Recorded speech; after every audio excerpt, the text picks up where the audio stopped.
Council work session. So you will notice that you have a new revised agenda in front of you.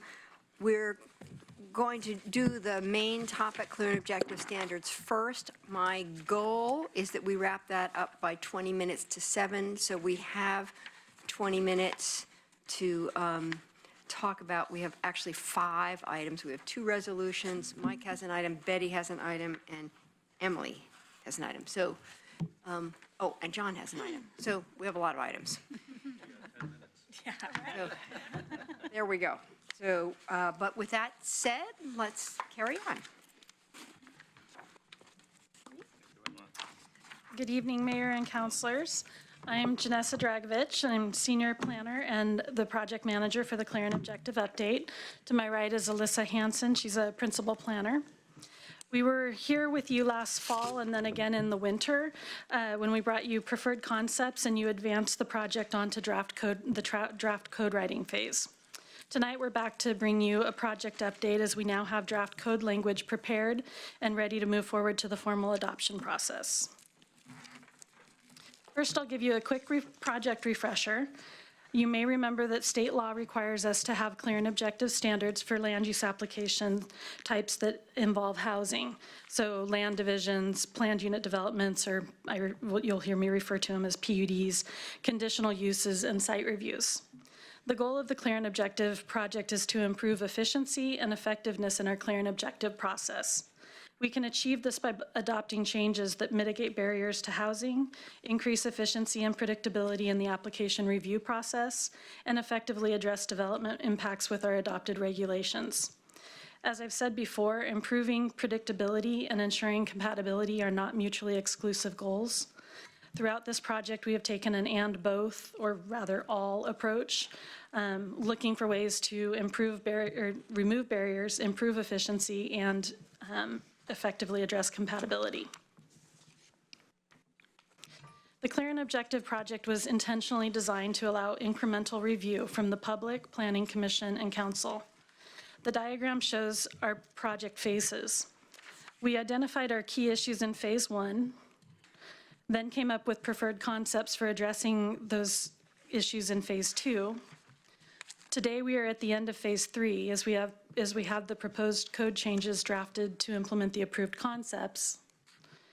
And at this point we're asking for your consideration to move into phase 4, the formal adoption process. If you give us the green light, then the legislative land use process that formal adoption entails will take 6 to 9 months to complete before the land use code changes are actually adopted. Public notice and additional opportunities to weigh in on proposed changes will be included in this process. First, Planning Commission will hold a public hearing followed by multiple deliberations to refine the recommended code language. And then once they have the recommendations, you will hold a public hearing and then deliberate before taking action. Throughout the first 3 phases, we did a variety of public outreach. During phase 1, we held focus group sessions and listening sessions, and that was to identify the key issues. Then we had a comment period on the draft key issue summary that was produced based on what we heard. During phase 2, we held working group sessions that dug deeper into the issues. We had regular office hour sessions during the course of those working groups, and then had online participation options.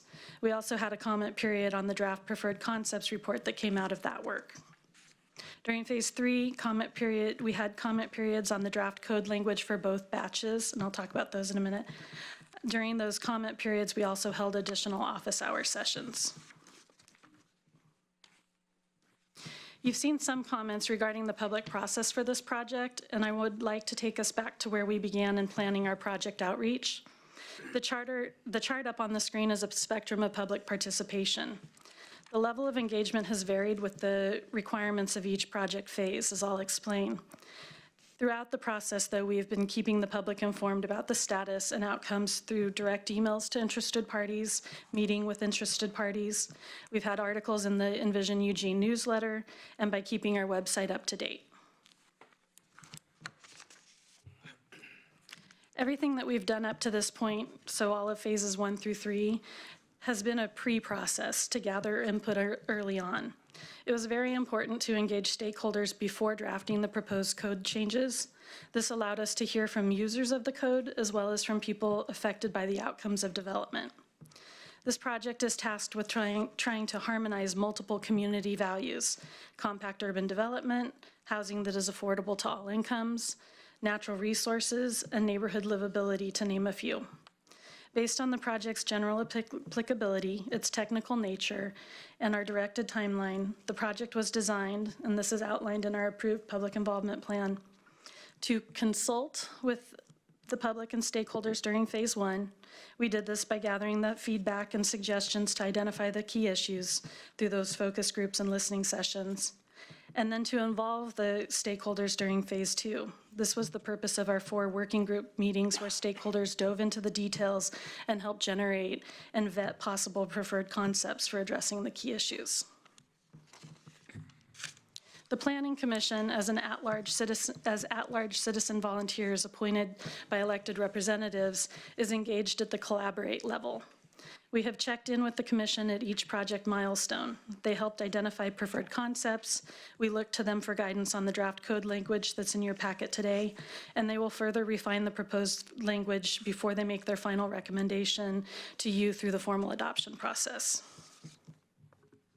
Ultimately, as an elected body, the public is collectively represented at the empower level through your decisions.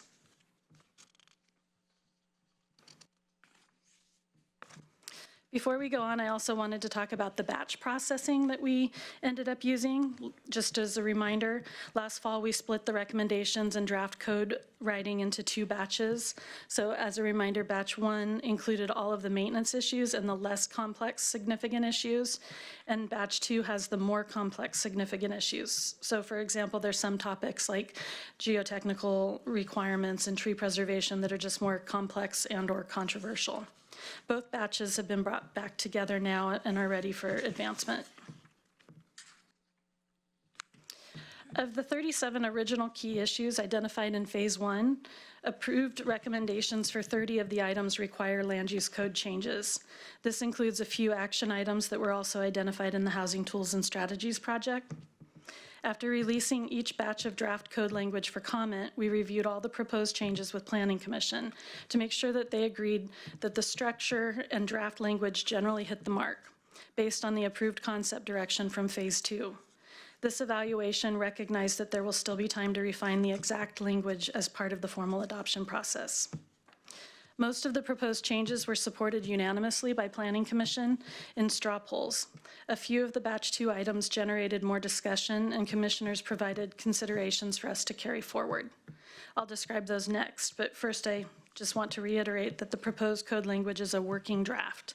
It is somewhat unusual to have proposed code language prior to the formal adoption process. As I mentioned before, everything that's been leading up to this has been kind of pre-process.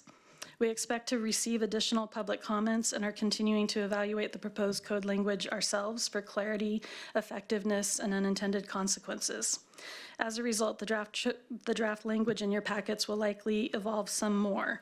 We feel confident, though, in the general structure as outlined, and we are ready to move forward. There were only 5 of the 30 items that Planning Commission did not support unanimously. These are described in attachment B to your agenda item summary, and here are the topic areas. I'll briefly walk you through those now. For the first item, one of the existing approval criteria for subdivisions and PUDs, or planned unit developments, is a prohibition on any grading of slopes 20% or greater. The approved concept is to remove the prohibition and rely instead on a revised geotechnical requirement. 6 commissioners supported the change, and 1 commissioner placed a neutral vote.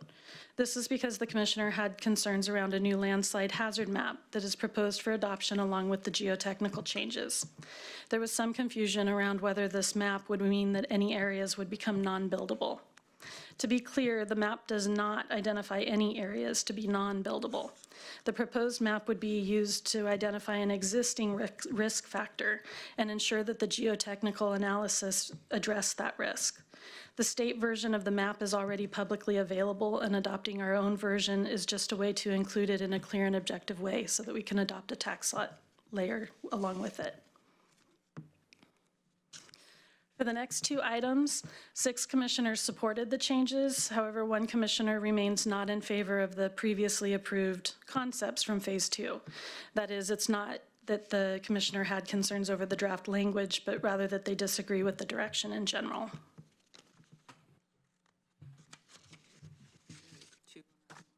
That was 2. Yeah, this was a 1 acre open space requirement for PUDs and then a 40% open space requirement also for PUDs. And just a clarification, it was the 40% open space that the 1 commissioner didn't, Both of those. both of them. Yeah, were they're comfortable with. Okay, got the it. same issue for both Okay, of them. Gotcha. So this one received a mixed straw poll. Currently, PUDs in the South Hills have a requirement for a 300-foot setback from the urban growth boundary, or UGB. Its origin and intent appear to come from the South Hills study, though it does not implement any policy directly. From what we could gather, the intent was to ensure that sections of the ridgeline weren't developed in case they were needed for the ridgeline trail system. That said, the actual ridgeline isn't easily defined or mapped, and so the UGB was used instead. Also, there's no land within the UGB currently identified for acquisition for the ridgeline trail system. So as a compromise to address some of these concerns, the approved concept from Phase 2 was to revise the setback to make it applicable only over 900 feet in elevation. But because of the lack of clarity around the origin and intent, the effectiveness and relevance, some commissioners supported striking this criterion altogether, while others wanted to reevaluate it. At this point, our suggestion is to move forward with the draft language as proposed. The proposed changes implement the approved concept by reducing the setback's applicability, and we can seek additional input during the formal adoption process. The last item is no surprise as it relates to one of the biggest undertakings during the draft code writing phase, addressing tree preservation. The existing requirement was identified as not being effective, as we only require a report from an arborist or landscape architect that shows that consideration was given to tree preservation. The approved concept was to implement a tree rating scale and set a minimum level of preservation that allows for some mitigation. The takeaway from Planning Commission's discussion was that while most commissioners could support the general direction, the draft language still needs work. Their concerns were based on the complexity of the rating system, a tree tagging requirement that could add added cost burden, the lack of options or choices for applicants, and that the proposed mitigation or replanting ratio was too high. They also expressed that they wanted sufficient time during formal adoption to help refine the language before making their formal recommendation to you. In response, in the draft code in your packet, we already have removed the tagging requirement, reduced the mitigation ratio, and added one alternative option. We plan to simplify the rating system and explore adding additional alternatives. We can make these changes within the general framework we have outlined and can accomplish this through the formal adoption. So, in conclusion, we feel confident that the proposed changes are ready to move forward. There are a few sections that still need some work, but the structure is there and they're generally on target for implementing the approved concepts. We will continue to work on those sections to incorporate suggestions from Planning Commission, and we expect that some additional fine-tuning will also be required as we get more public feedback and have more time to evaluate the language ourselves. We're comfortable, though, that we can achieve this within the formal adoption process, and so tonight we ask that you advance the project on to Phase 4. If the motion advances, we would expect to hold the Planning Commission public hearing in the fall and then the council hearing this winter. That completes my presentation. I'm ready for questions. Okay, that's great. I have Mike and Betty in the queue. Take it away, Mike. Thank you, Mayor. I appreciate it. Thank you for that proposal and that presentation. I appreciate it. I want to ask some questions about the interaction between the effect of these proposed changes and what I believe we will do next with regard to urban reserves with a buildable land study, or the next buildable land study that we do. I want to understand the net effect on buildable lands as they exist today and what we would do when we study. For example, one of the things you talked about was the prohibition on grading slopes above 20%. My recollection is that we included in the last buildable land supply slopes that could be graded up to 30%. Will we do that again? Use the 30% on Yes. that on the future study. Do you know the urban reserves assumptions by chance?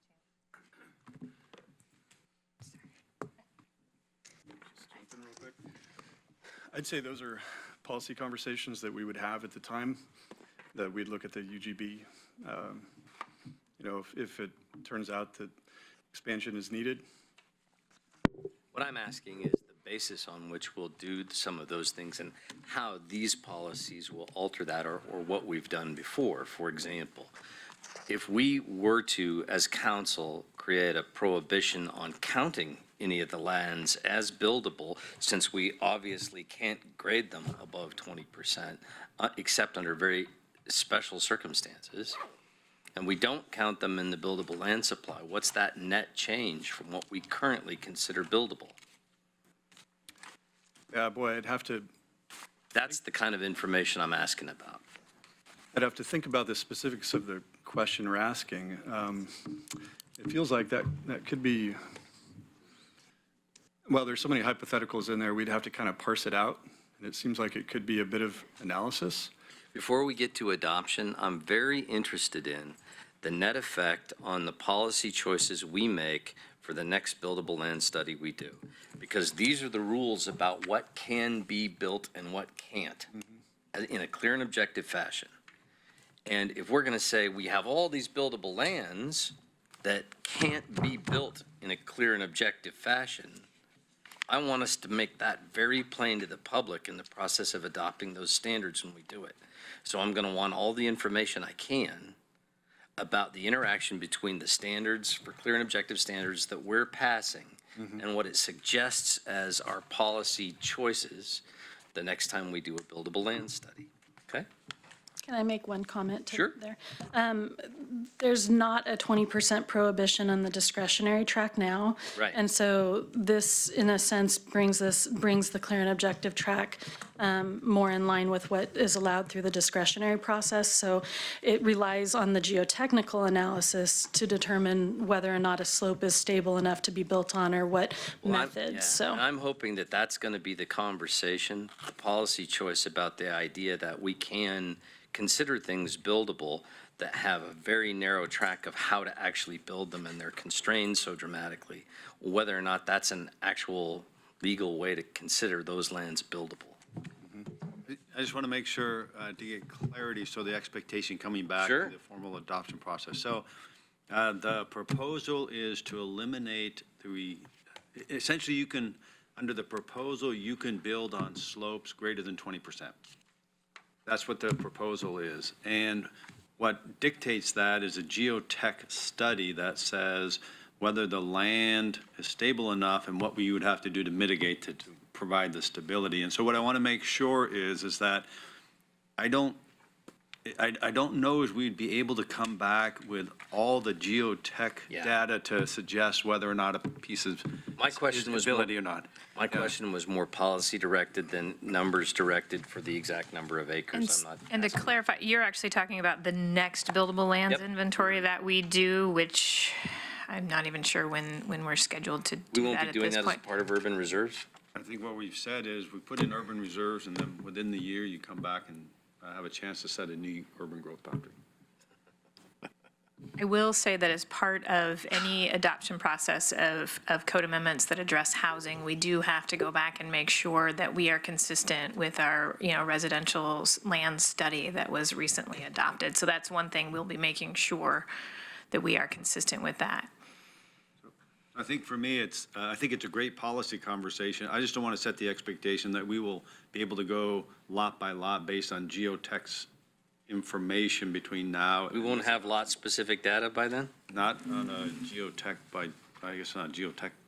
not on a geotech basis. I mean, you can't go out and do that inventory on every lot, I don't suspect. No, definitely not, because you'd have to know what the development was being proposed, it would be functionally impossible to do that analysis the way John's talking But it about wouldn't it. preclude the policy conversation around that. I can't see a clock here. I have 23 seconds. I'm really shocked that we're not going to do a study, a buildable lands inventory before doing urban reserves. I'm really shocked to hear that. I don't know how to respond to that just now, so thank you very much. I just will throw it out there for you. We do have a work session coming up on urban reserves, and I think that'll give you a lot more information about the kind of analysis that's going to go into that project. Okay, That should help. thanks. All right, Betty. Thank you. Speaking of shocked, I'm shocked that Mike got to talk ahead of me. I'm fast and agile, Betty. Yeah. In order to be in solidarity with the rest of the council, I had my eyes dilated today, so I'm not reading very well. I can't read my notes. And 3 down, 5, 6 to go. Don't give me a straight line. Come on, seriously. But one thing I would like, when there's disagreement with a group, a citizens group or planning commission, or anybody, I would like to know who disagreed and on what basis. I would be interesting information, their reasons especially. I'm concerned about several things. The relaxation or the smaller setback from the ridge line. And to me, I've said this when we talked about this before. It seems like we are changing the South Hills study, which was a refinement plan without neighborhood involvement. But I'm concerned about the changes in setback, the reduction of open space requirements, I think a reduction in restrictions on building on slopes, and tree protection. And I think I read somewhere that if you're mitigating the loss of trees with a deciduous tree, it should be 2 inches in diameter. I thought, that is ridiculous. That's a twig instead of a tree, I think. So those are some of the main things I'm concerned about that I would like. And I don't like the idea of going ahead with the motion, which sounds like something irreversible. Thank you. Okay, Chris. Thank you. I think the motion is to move it to the next phase. Okay, so it's not irreversible, it's just moving it to the next phase. I really appreciate all of the work that you've done, the Planning Commission has done, and the citizens involved have done. I realize there's never going to be 100% agreement all the time, but it sounds like from your presentation there was unanimous agreement on many of these elements. And occasionally when there was a disagreement, it was over a technical issue or a question more than a outright opposition to what's going on, unless somebody opposed the larger principle and not the specific thing you're talking about. That's gratifying to hear. So I'm perfectly happy supporting this because of all the work and thought that's gone into it by so many people, and the fact that we're just moving it to the next step, not making the final decision on it. I think we need, and we've said that we will keep this ball moving down the court, and as you've so graphically shown, we've already moved it 3/4 the way, or 3/5 of the way, and we need to move it the 4/5 of the way so we can keep going. I don't want to get stalled at this point. The one that has come up, the 300-foot setback, you're only talking about relaxing it below 900 feet. And since we're saying the word ridge line, that implies we're trying to protect area above a certain height, not at the lower elevations. It actually assists us to be able to provide land. So I'm fully supporting of that notion of saying, yes, let's continue to preserve the 300-foot setback. I think that's great. If it's protecting the ridge line above 900 feet, I think that sounds fine. I think you found a good compromise on the tree preservation issue, and it's something that we can continue to tweak if we need to, which is fine. I see tweak that we can do through here, but for the larger issue and the larger code that's been going through, I trust that you are the professionals, the experts, and the certified smart people on this issue. I'm not going to try to second guess you on some of these technical questions, but I see from a policy standpoint, you've done what we asked you to do. So I'm prepared to fully support this motion. Okay, Emily. Thank you. I spent a lot of time actually reading over all these changes. I was very proud of myself. The part that I find the most mind-boggling is the trees. which I think, it already said in here, it is mind-boggling, and not everybody's happy about it, probably in part because we have to unboggle our minds. But it just really has me sort of nonplussed about the whole thing. And I did see one of the responses was to reduce the amount of mitigation needed, and I don't really like that. I want to increase the amount of mitigation because we are loving on our trees and we're wanting our trees. So that's the one I'm most interested in. How much is this really going to change from what would happen if you were building something now and what would happen afterwards? I mean, maybe even with visual examples, here's the lot with the trees, you could take these out, you couldn't take these out, and what is this changing? One of the things that I find really puzzling is the tree size factor table, which lists, I think, 11 or 19 species, and then other trees. And it comes back later and says, for mitigation and replacement, you have to use these trees. So in the named list. So does that mean only the ones that actually have names on here, or can you also plant other trees? Only the ones with the names. Those are the native species that we would like to see more. I find this horrifying. The climate is changing. Native species are not necessarily the right thing to be planting anymore. We could be having a big problem.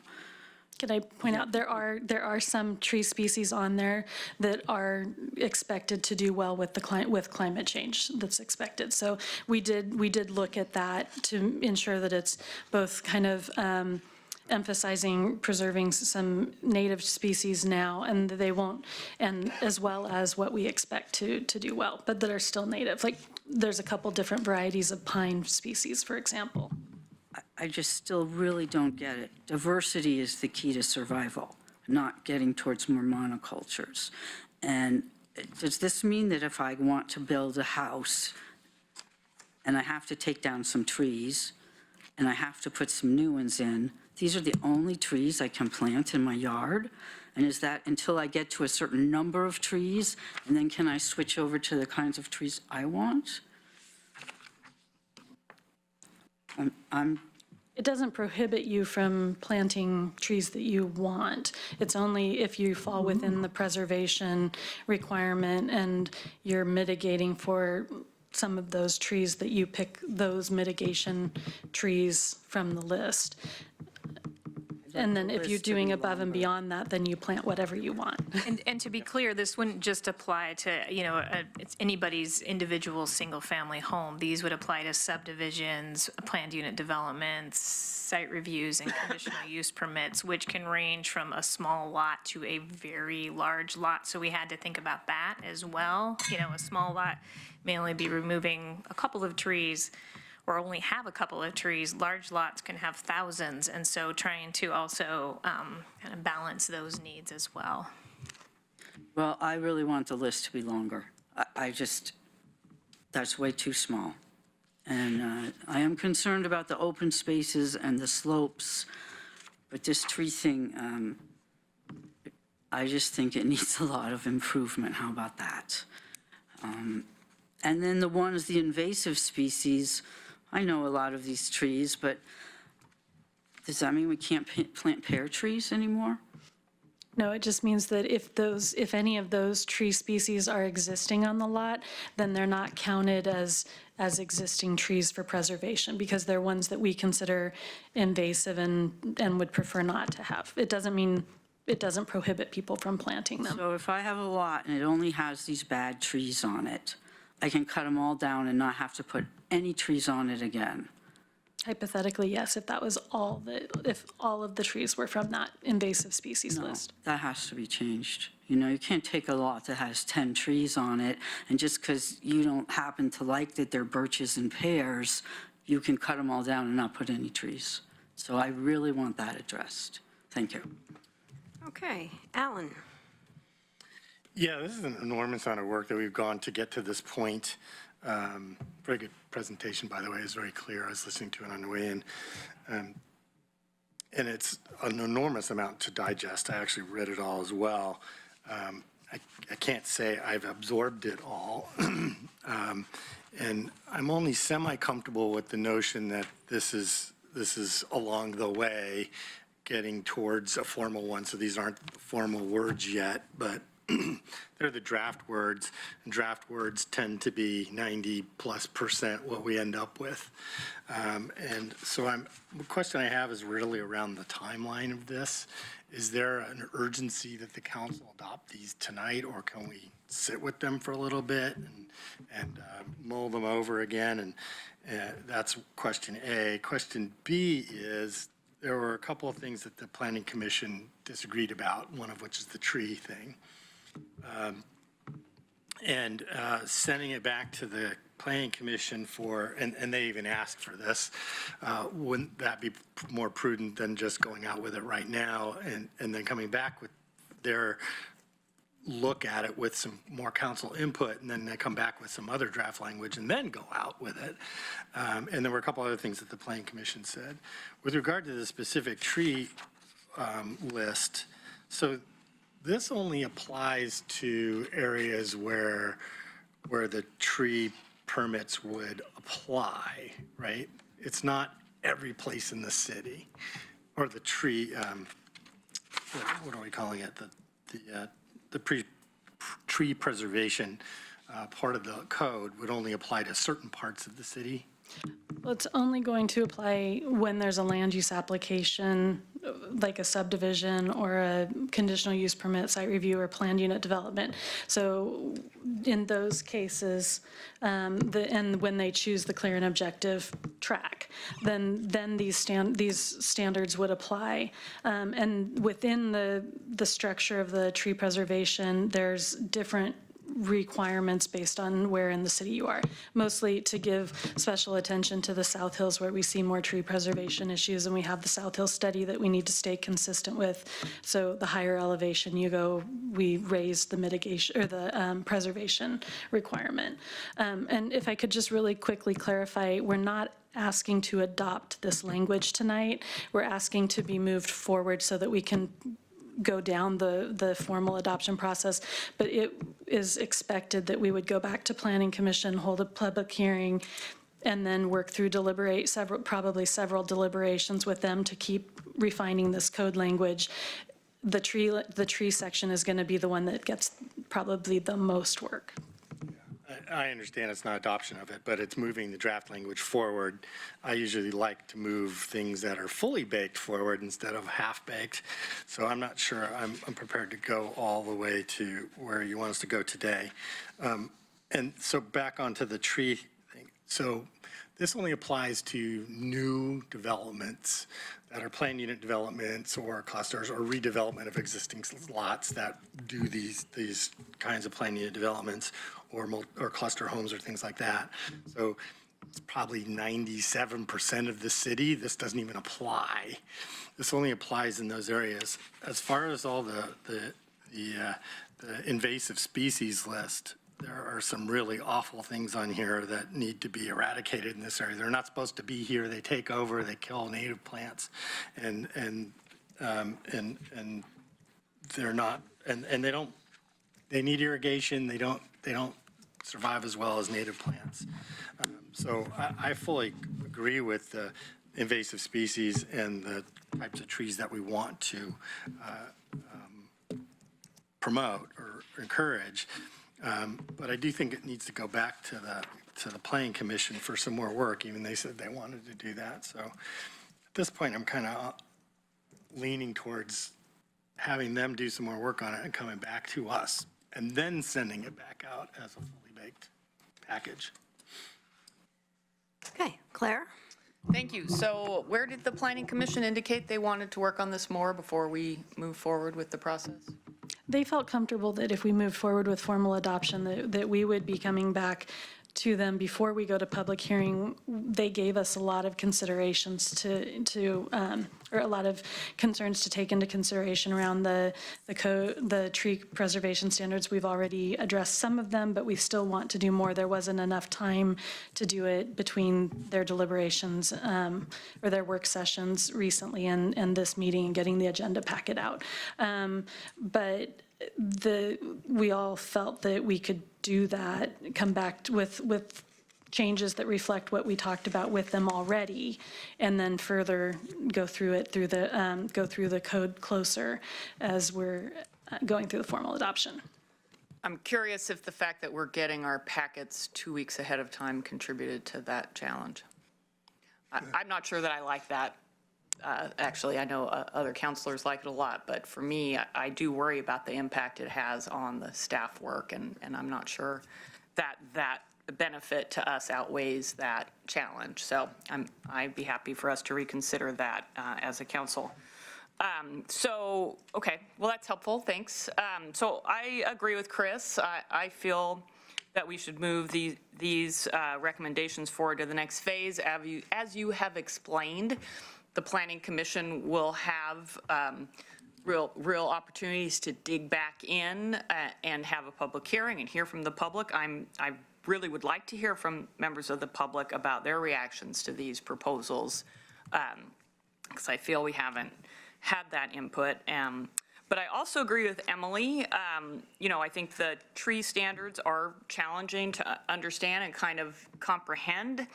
And I think this council's deliberations, when it comes back to us, assuming we move it forward at this point, or whenever we do come back to it, I think would benefit from having you walk us through some visual scenarios of what potentially some of these changes might be. And I'm wondering if that would also help with the ridgeline setback piece to visualize what that might look like on a random parcel or two that you might be able to choose. So I think having some kind of real world pieces to view could very much help clear up some of the mind-boggling aspects of this piece. Thank you. Okay, I have Chris asking for a second round, but I want to sort of circle back around the timeline and the constraints here, because it does seem on these two pieces, the 300-foot setback on the ridge line and the tree, that the Planning Commission needs more time to sort of get where they want to be. Is it possible for this all has to move forward as one package, I'm assuming? So, is it possible to say council's comfortable with most of it, but they'd like a Planning Commission to come back with language on these other two? How does that work, or does that just make it even more confusing? So,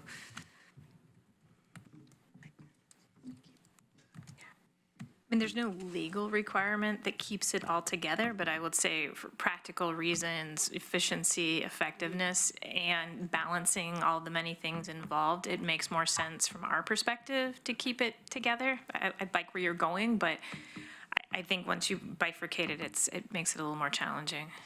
and I guess, part of what there are clearly two areas where there's mixed feeling on Planning Commission wanting to respect that they have time to sort of do what they need to do, and that council's not moving forward ahead of Planning Commission feeling comfortable with the product they're delivering to us. So I guess that's the fundamental concern. If we need to, I don't know what the timeline, how that would throw off the timeline, what impact that would be if instead of moving forward, we said we want to, I don't know when they're, help me out here. I don't know how much more time would they need to do that? What is their meeting schedule? Does that throw off other things?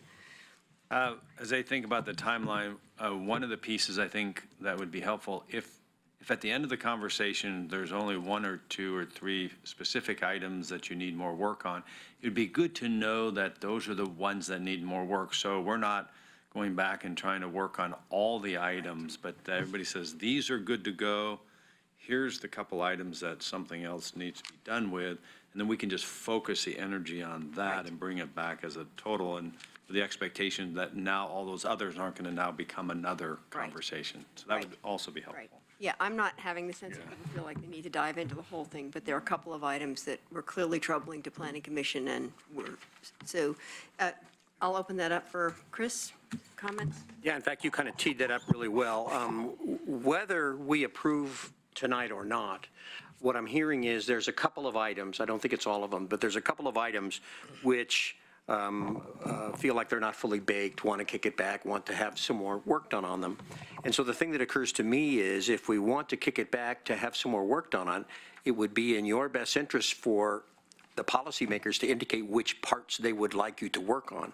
I mean, I've heard we need a longer list, and I've heard we need to do something else around setbacks, but if I were in your shoes, I would say, if I'm going to kick this back and start working on it some more, I need some more specific direction on what I need to be working on. So I don't know whether that requires another meeting or some sort of input or something, because if we leave it where it is now, and I were you, I would go back and go, well, they want to work on this and this, but I'm not sure what all they want us to work on or what we're supposed to come up with to bring back to them. So I think we need some sort of a way that we can let these folks, before they go off and start doing a whole lot of work, kind of what we want them to work on.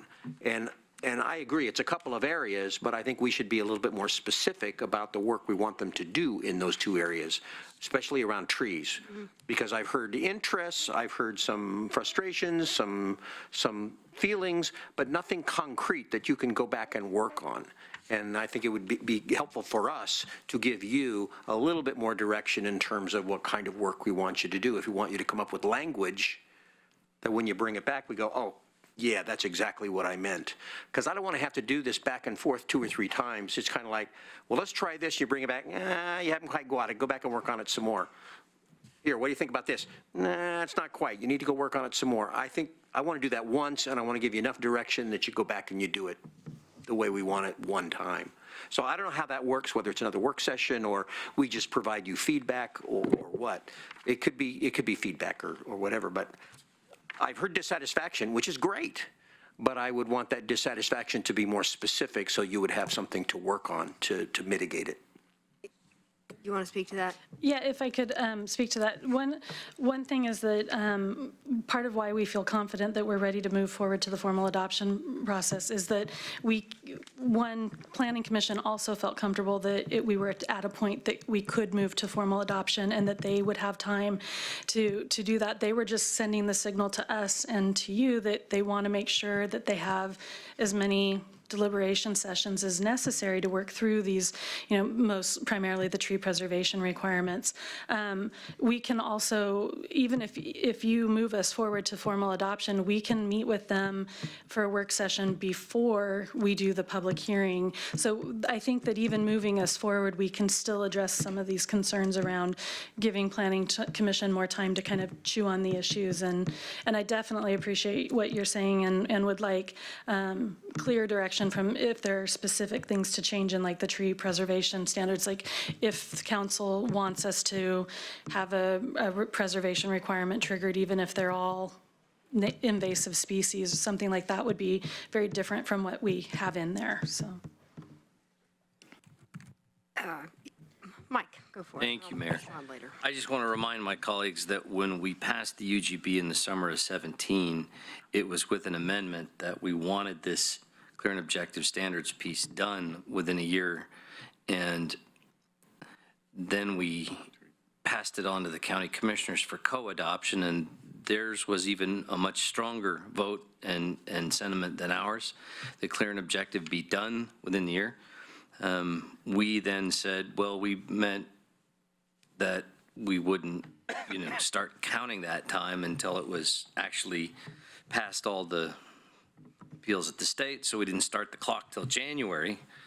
But then we also said that it was to start the process and not to actually complete it. So we're now almost 2 years since adoption of the UGB, and I would encourage us to actually hurry with this because we've kind of promised we would, especially to the county commissioners.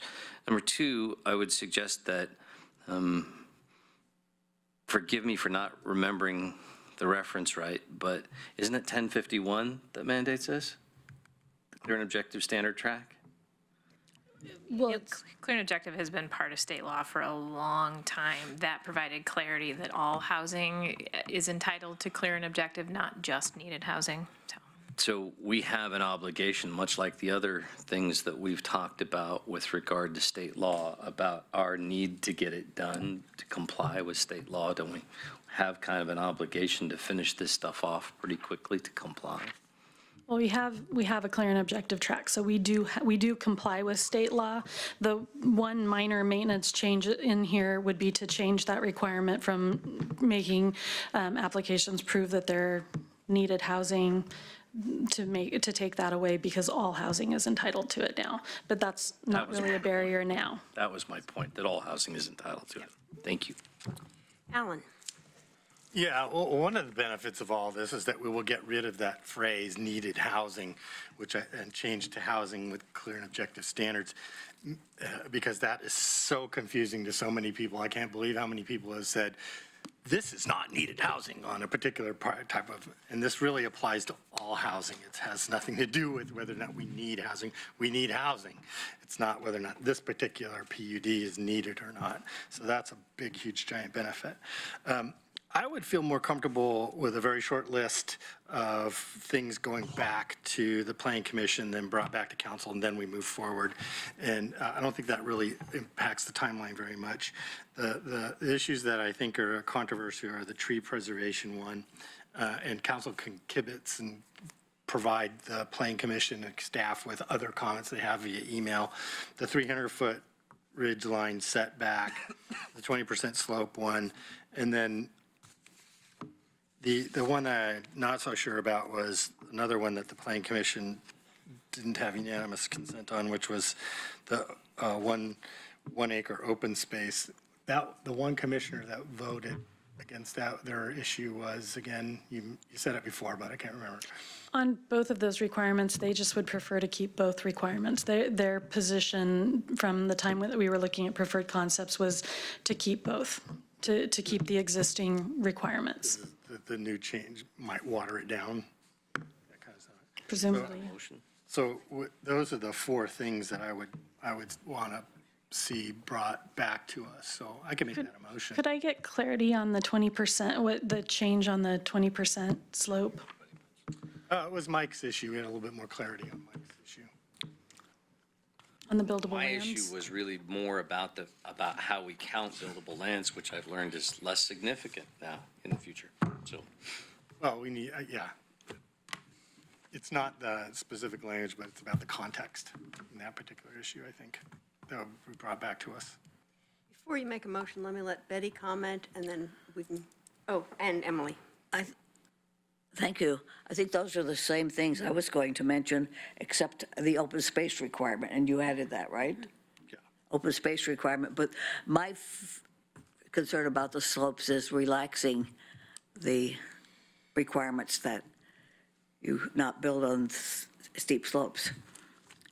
But it's the same, those are the same issues I had. And as for getting started or going down the path, I have said before, you don't start down a path if you don't intend to get to the end of it. Okay. Thank you. Emily? Just quickly, whether we go forward with the motion that's here or we do these 5 things, what difference does that make in the timeline? It seems to me that telling planning, these are the 4 or 5 things we're interested in, which you seem to be also, would you look at these, I don't know that it needs to be a separate route to go do that and then come back. Can we just say, yeah, it's chugging along, it's not there yet, please come back with these? Would that like eliminate one meeting? Because things are so, I want to get things going. I know you do too. I want this stuff looked at. But can we get what we want done by just going forward? That's my position, is that I don't feel that that's necessary for us to keep working on the existing concerns that have already been brought out. And I do think that it would add probably a couple months to the process to get to Planning Commission, work through, we worked through 4 work sessions to get through the existing things. Those are 2-hour work sessions. So we really do dive into the details with them and spend considerable time. And so I think that we can do this through the process, and we can be proactive and go to them before we do the public hearing, get to a point where they're comfortable with for the public hearing, then start that. So we have some latitude with how we go through the formal adoption. I would like to keep things moving along. We've already put some work sessions into it. It's some pretty complicated stuff, but I went back through the other 2 work sessions, and yeah, this is what we said, this looks like that's what's happening.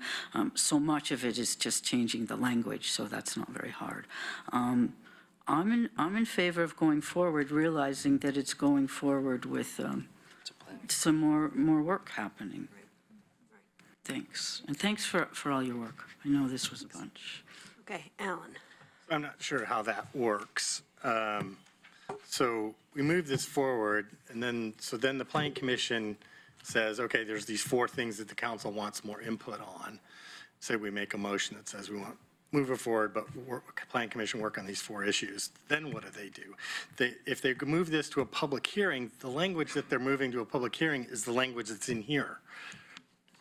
No, it would be language that would be changed based on working with them and coming up with some language changes that would address the concerns. But those are our concerns, and we would want to see them back. So you'd have to bring that back to council and say, is this okay?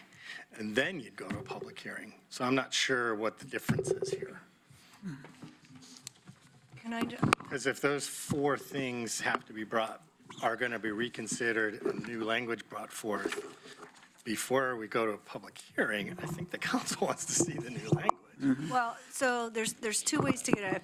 If you want to see the new language, then yes, it would need to come back. But if you want to make sure that some of these issues are addressed, you could still advance it, but instead of advancing the land use code draft as it's attached, you can identify you're advancing this package through the formal adoption process, reflecting changes to address the concerns that are being raised regarding tree preservation and such. So you get out of the box of this is what is moving forward to, we're moving forward so long as it's reflecting some of the issues that we're seeing. So what you said would be fine as long as it said, and the changes get brought back to council. Always coming back to us. Yeah. Well, Before- the way this is set up, the only time it comes back to us council is it goes through the whole process, and then they modify it, and then it comes back to us. Well, then you actually, if that is what you want, then you won't want this motion, because this is sending it through the formal adoption process, and you're right. Right, the only time you'd see the change is at the very, very end, which is not what I want to see. Well, you could have a work session before the public hearing, and so then you would see it then. So yes, you would still send it, reflect the changes, send it through the formal adoption process for the planning commission purposes, get here, have a work session, you'll see it then. Yep. Goes to a public hearing. Yes, a council work session. And I think that gets it. Yeah, so they would work through the process of these 4 issues, bring back something to the council for a work session, and then we could approve that, and then everything moves forward to a formal adoption process. No. No, they'd have their public hearing. If that's what you want to do, I can write you that motion, but that's not what a tweaking of this motion would do. No, I'm not necessarily interested in tweaking the motion. I'm interested in not moving forward on something that the council hasn't seen and approved. So, wait, what I'm understanding, though, is what you're saying is that Planning Commission could go back and have another work session on these items.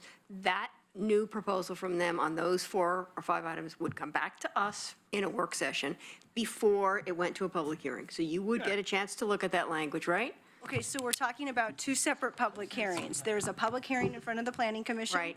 And there's a public hearing in front of us. And so what is in front of you today, and let's just talk about option A and option B. Option A would be the council says, we'll approve this going through the formal adoption, starting the formal adoption process with the Planning Commission, so long as it incorporates changes that address these 4 issues. And then that formal adoption process would work through the Planning Commission, and it would come back to council. You'd have a work session, and you'd go to a public hearing in that. Option B is what I think Councilor Zelenka is talking about, which is you are not going to be moving this forward to the formal adoption process. What you're going to be doing is moving to direct the city manager to have the Planning Commission address these 4 issues, come up with changes, bring that back to council. Then, once you're good with that, then you start the formal adoption process. Am I capturing And option in B? option A, we would not see what the Planning Commission came up with. They would just forward that, and then that would go forward, and we wouldn't have any input in it. until it came to you. Until it came all the way back at the very end to formal adoption, which is, my experience on the council, is way too late, you guys. Well, I think a couple things to keep in mind would be that you have the option, excuse me, always of being able to track what the planning commission is doing. So those are public meetings. You can talk to planning commissioners. You can ask your questions about the changes that they're making. So you don't have to wait until it comes all the way back. You can actually be there in that process. So I think that, at least from my perspective, my concern was the planning commission was of mixed mind. I wanted to make sure that they had ample, we count on them to do this work. I wanted to make sure they had ample time to do that work and felt really confident in the final product. That was my main goal because it enables then council to feel confident in moving forward. So I think if we can allow the planning commission know that they'll have a work session before a public hearing, feels to me like council has a way of tracking that process. Did you have me down? Yes, okay, so I have Betty and then Claire. Thank you. No, I think if we pass this motion, Planning Commission would have had their public hearing before we see any changes they made, and that is not the way I think we should do it. And you said that they spent a lot of time on it. Well, we have not spent a lot of time on this form yet, and we are the policymakers. Thank you. Claire. Thank you. Well, and yes, we are the policymakers, and we will have our opportunity to make amendments to this when it comes back to us after our public hearing. And so I really support sticking with the plan. It says right here in the AIS, draft code language will likely also evolve through the formal adoption process in response to ongoing feedback. So there is lots of more feedback to be brought into this, and I really want to hear that before this council has more deliberations on this. I mean, I haven't heard anyone add more to the substance of what we want to see changed at this table. We need other members of the public, the Planning Commission, who I heard were slightly rushed to get this to us in time for the advanced council packet. You know, they want to dig back into it. I am perfectly fine with the Planning Commission holding a public hearing, making some draft changes, holding a public hearing, digging into more, sending it back to us, have another work session, hold our public hearing. I think that is plenty of opportunity for us to understand the draft language, understand what the public is thinking about this, and to make whatever changes we feel as a council need to be made. There's nothing set in stone if we move this forward. And I think even without a motion, we've clearly identified some areas that we want more work done. So that's my position. Thank you. I completely agree with Claire, plus I would say that clear and objective standards in the language aren't easy. So it's not a simple thing to comply with state law to do that. That's why Planning Commission did the work, because it's not easy. And if we're going to do it on the fly, we better get a lot more education before we do it. And I also want to say that I'll be moving to, what's the word begins with S? I will be moving to, I will be moving to substitute for the original motion any other motion that comes to the table. And I think there's enough votes for that, so I suggest we just do that. You want to help us with language? So I'll throw out one. Counselor Zelenka, I recognize this is not reflective of what you're asking for. I have one to do that also, if that is the council's will. But so the tweaking of the existing motion would be, I move to advance draft land use code language substantially consistent with attachment C to this AIS, but reflecting planning commission changes to tree preservation, 300-foot setback, 20-foot slope, and fourth 1 foot mile open space, 1 4th mile, to the formal adoption process. So that's what I. If Alan wants that amendment. Well, That would be a way to address what I thought I heard most of the council saying. What would address Councilor Zelenka's would move to direct the city manager to take back to Planning Commission for further discussion and revision the provisions related to those 4 things. That's what I heard Councilor Zelenka asking for. Those are kind of the 2 options I'm seeing, or the original one that's just Simple, short, and clean. But those are kind of, I think, reflecting the discussion around. I'm going to propose that we put the revised option that you have just read to us on the table and see how it does. And can you put that on the table? I can, I won't vote for it, but I can. Yes, I move that, Revised option A. what she said. I was Want to read it again? I was I having a can't read. process question here about Okay. who decides what motion No, goes I on. was going to suggest, I'm suggesting, and you can, it's up Vote to you against. guys to put a motion on the table. That was my I think it's suggestion. council president's choice. Right. Okay, well, I'll do what you said. Okay, I'll But I read won't it, vote just for so it. everybody knows, I read really fast.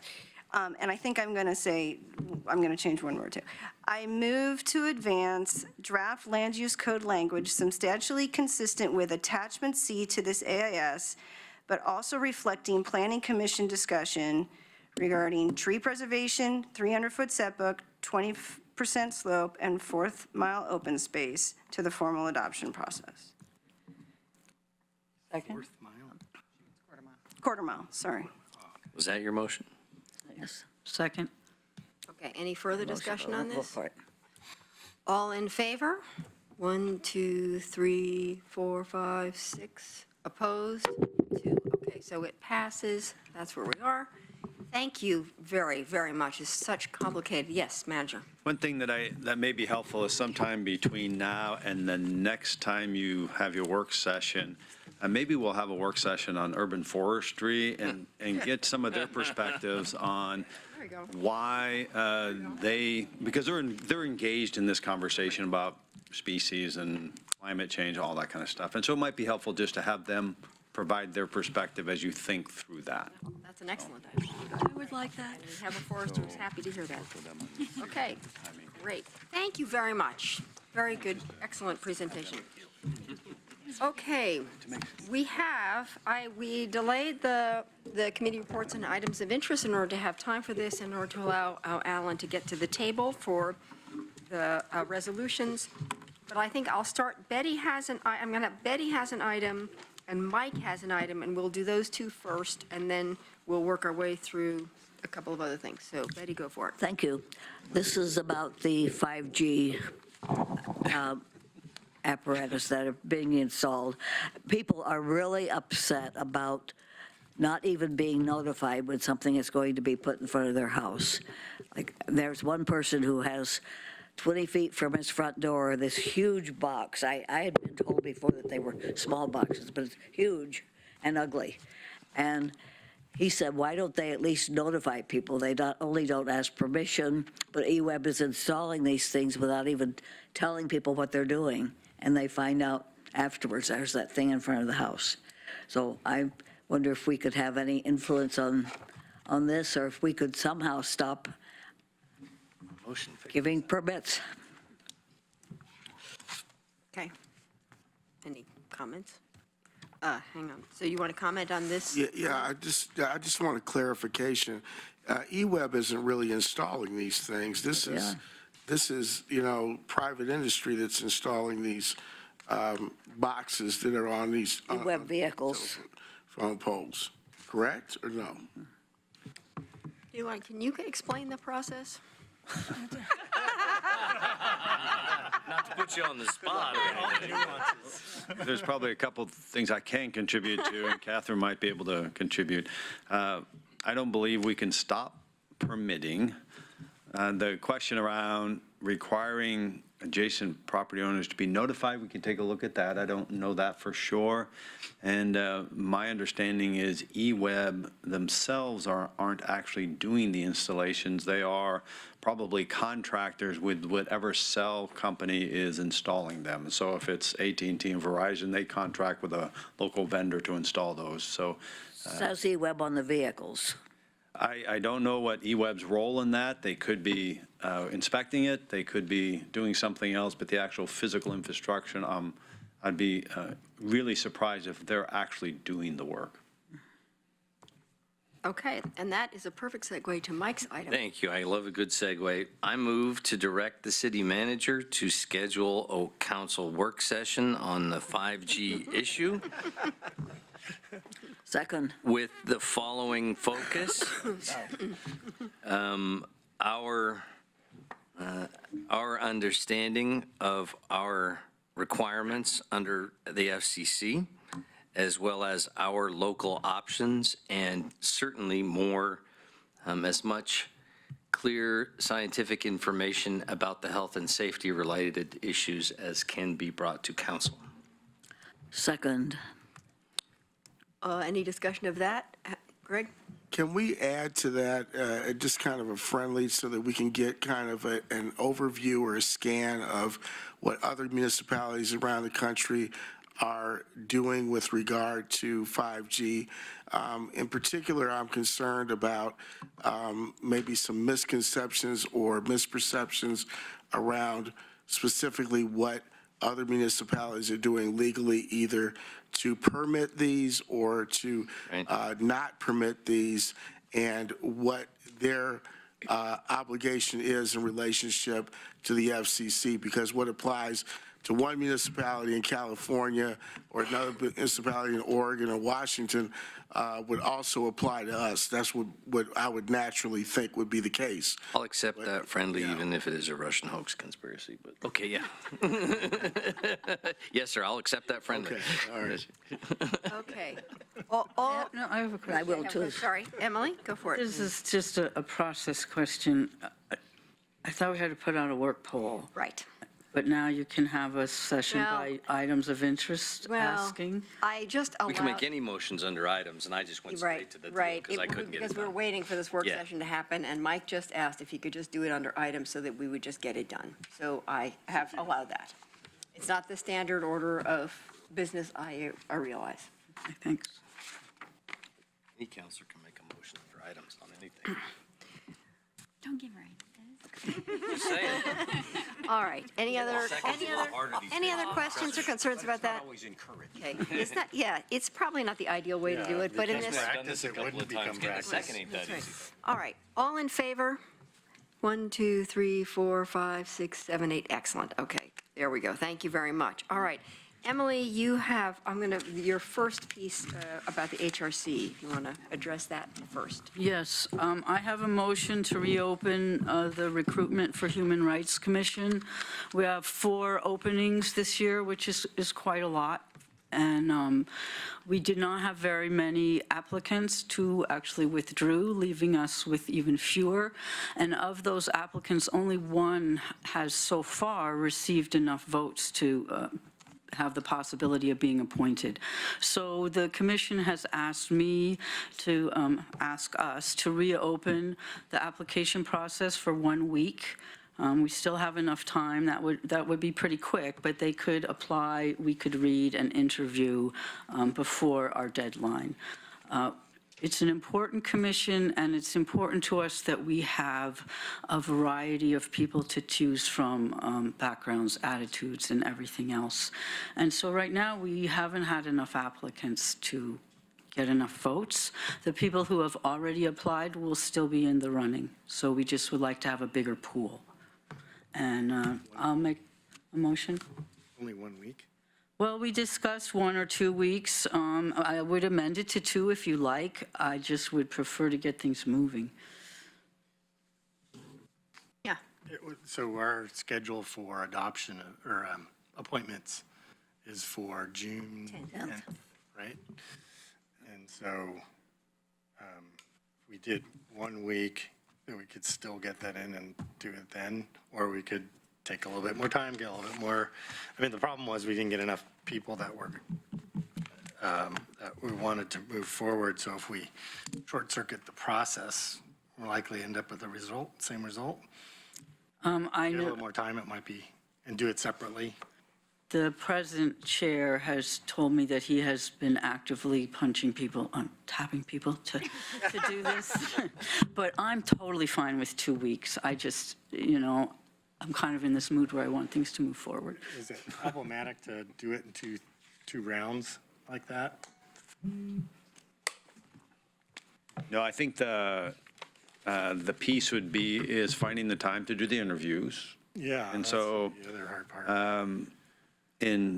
prior to the 10th, might be difficult to do the interviews, and so if it would actually probably be easier if you want to take 2 weeks, I don't think that's a problem for us in the sense of putting the time in for the interviews. We could either bring them all back at one time, or you can bifurcate it, appoint those that you already know now and come back with the HRC separately at a later date. And I don't know what that later date would be. We would just have to coordinate through that. So I just don't know what that would be. My preference would be to bifurcate the system and do everybody else. So we've got that one underway, give some more time to people. Maybe 2 weeks isn't even enough in that context, because then we have to interview. We have to decide if we want to interview everybody and then come back with a separate vote on that one, because that recruitment didn't turn out like we planned. So maybe. All right, Betty, you want to speak to this? Yes, I think we should not postpone it all. We told the people we would be deciding on June 10th, and we should do it. I really don't want to ask for more applicants. I think we should just vote again and see which ones. But that's what we've done sometimes. If no one gets enough votes, you vote again and see who gets the most votes. But I won't vote for reopening. Claire? So I wish we had let Counselor Semple actually put the motion on the table before we started to discuss it, but this process has gone out the window for this one. It's not all you, Mayor. Other people know the process. But I would support an extension. My question is, when we say 1 week, are we saying 7 days as opposed to 5 days? And I think, even with the chair recruiting for applicants, I think if we split this off and just do the human rights separately, I think doing a 2-week period makes sense, and I would support that. And, we did get a communication from the chair of the Human Rights Commission when we were at the beginning of this process, saying that while we had gotten a number of applicants, in terms of the mix of representation that is kind of in the charter of the Human Rights Commission, the pool of applicants didn't meet that standard, and he was asking us to reopen the whole thing. So this is getting at that same issue. So I will support Councilor Semple's motion, whether it's 1 week or 2. Thank you. So why don't you put it on the table now? And can I just throw out a possible option, is instead of saying 2 weeks, and say, I move to reopen the recruitment for Human Rights Commission candidates until close of business, May 31st? Sure. I move to reopen the recruitment for Human Rights Commission candidates until the close of business, May 31st. Second. Okay, all in favor? 1, 2, 3, 4, 5, 6, 7. Opposed? 1. Okay, that passes. That's great. Next, Manager, I thought we can put your. Just. Do you want to present this? Yeah, just item? real quickly, Sarah Maderi would have been here, but she had another commitment later in the evening that she needs to be at. But I'd sent you a note last week. A few of you over the last couple of months have asked about clarifying who is responsible for that area between the sidewalk and the curb. And we generally think about that as the park strip. And so we have put together an ordinance that would clarify that, and between the abutting property owner and the city staff, and provide clarity, and then would authorize the property owner to actually be the one that's clearly responsible for that planting strip maintenance, and then would have an opportunity or could trespass somebody within that space. And so we have a proposed ordinance that we would like to take to a public hearing on June 10th. And we're just looking to do that unless there's a council that says, no, we don't want to move that to a public hearing. And then, of course, after the public hearing, we can come back into a work session. You can talk about what you heard and then choose what you would like to do at that point. So that's what we're just asking today, if there's any concerns with us moving it to a June 10th public hearing. Any comments, questions about that? Betty? Thank you. It sounds all right to me, except I just wondered, currently, people can't cut down a tree in that strip. And I wonder if they're responsible for taking care of it, then can they also decide whether to keep the trees there or plant other trees? Only if they're on Emily's list. I can. I mean, that is a question. Right, I mean, we're talking, there's different provisions of the code at play. You have provisions that specifically speak to street trees, and the code section that this would be amending is the maintenance requirement provision. And so we can certainly provide you the specific information, but there are separate code sections that relate to street trees. So no, you wouldn't be able to just cut down the trees differently than you would have to get that permitted now or permission for that now. Or to plant a sequoia. It does, right, it doesn't change any of that. The only thing the change that it would make, yes, the change that it would make is that for those that are, per the current code, responsible for maintaining the planting strip, and when that planting strip's of a different material like grass or whatever, then the code would be making clear that they are the person in charge for purposes of the trespass component. So right now, somebody has the obligation to maintain it, but they don't have the clear authority to also then get people off of what they maintain. So you could have planted all of the flowers because you're responsible for maintaining it, but then you are, there's no clarity around you having authority to do something about it. So that's all this does. It doesn't change anything regarding the trespass. Alan, oh, I have Mike first and then Alan. Pass. Okay, Alan. So this has been a rather big issue in parts of my ward where people have had this exact problem where they've had people in the planting strip area that they maintain, but then when they, and they're basically camping out there all day or sometimes camping out overnight. And when they want to get that resolved, they can't because that's city's right of way and not their right of way. Personally, when I think of the right of way, I know I don't own it, but I plant flowers out there and if someone were to plunk down a tent in the middle of my beautifully planted planter strip by my wife, and then I found out I wouldn't have any authority to have them removed from there, I think of that as my piece of property because I maintain it and it's right out in front of my house. So I think this is a wholly appropriate thing to have a discussion about, and we'll see where it goes. But I think this is something that I could eventually support to give the authority to folks to deal with that piece of property right in front of their house that they maintain and think it's kind of like theirs, but obviously it's not. Okay, so we need a motion? No, We're not looking for a motion. wanted to. We'll put it on the June 10th public hearing, and you'll hear feedback, and then you'll choose what you want to do from there. Okay. All right, fair enough. Okay, and now I will turn to Greg. You have a resolution. Yeah, thanks, Mayor. I'm gonna put the motion out and then I'll speak to the motion.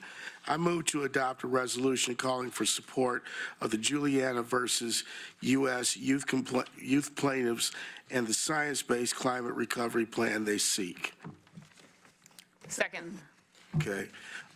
Just quickly to speak to this motion, I had some folks that approached me about putting this resolution forward in support of the Juliana lawsuit against the federal government seeking action on the part of the federal government to deal with climate change, greenhouse gas emissions, and CO2 emissions. As we all know, in the 6 years that I've been on this council, and probably a little bit longer than that, this has been percolating for a long time.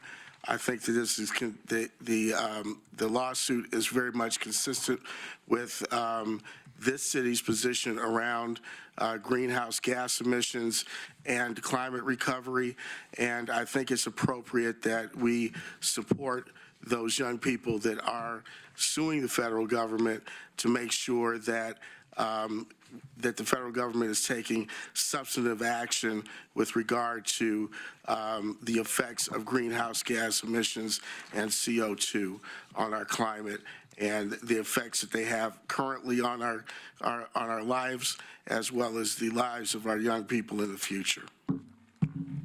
Mike, want to comment? Yeah, I'm going to vote against this, but I wanted to make it absolutely crystal clear that I admire these young people's work. I admire the fact that they feel strongly and that they're taking those, their point of view to a place where their political involvement starts at a young age to try and make a difference in the world. I think that's awesome.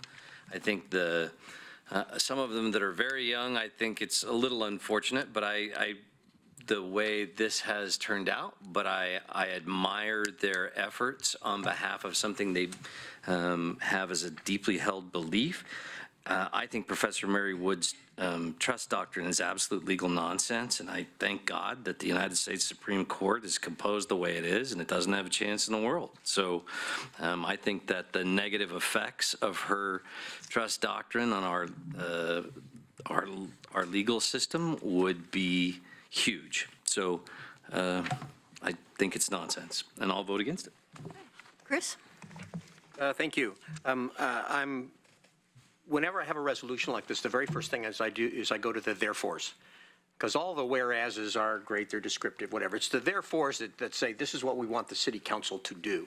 So I focus on the therefores because that's the part you're asking me to be involved in. And there's really 5 sections here, of which the central one for me is the city of Eugene will recognize the need for all emission reduction targets to be based in science. I think that's a pretty good thing. The other ones have to do with, well, do you support the plaintiffs or not? And I do. So I look at all of these therefores and I'm okay with them.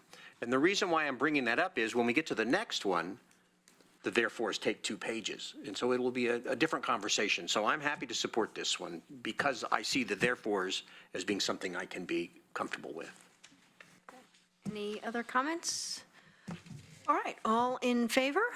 1, 2, 3, 4, 5, 6, 7 opposed. 1. All right, thank you, and that passes. Thank you for bringing that forward. Okay, and then Emily, you're up again.